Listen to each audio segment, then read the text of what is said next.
Welcome back to Fall Garden Challenge, day number 4. It is time to go shopping. Yes, you heard that right.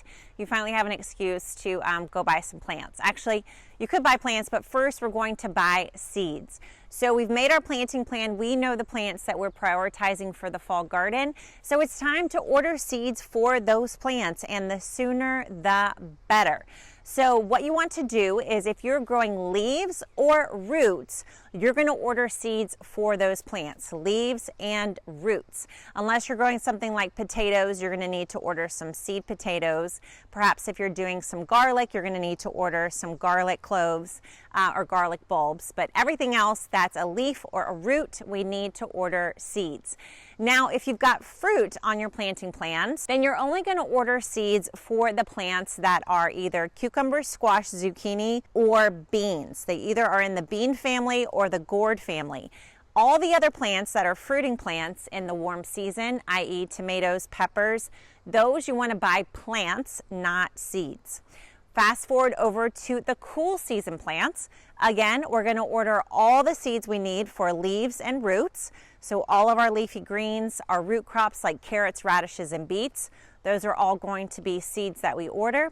But for the fruiting plants, we are only going to order seeds for the peas, snow peas, fava beans.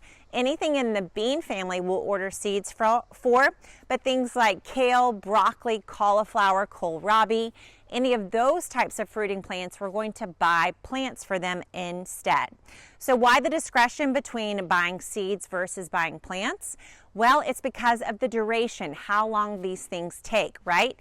You learned in day 2 that the fruits are going to take 90 days or more. And so for most of us, we need a jump start with a plant directly in the garden so that each of those fruiting plants has the full 90 days in the garden to get to its fruiting place.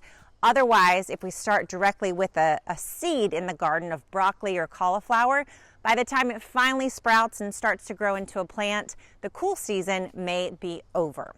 All right, so you're going to order seeds for your leaves and roots, and then only for a few of your fruits, either in the bean family or in the warm season. It will also include the cucumber family, like cucumber, squash, and zucchini. So it is time for you to do a little bit of shopping today. Don't overdo it. You really only need 1 seed packet per plant that you've prioritized in your fall garden. But you want to go ahead and get those supplies to you so that you can get ready to plant in the coming days. All right, thanks so much for joining day number 4. I'll see you tomorrow for day 5.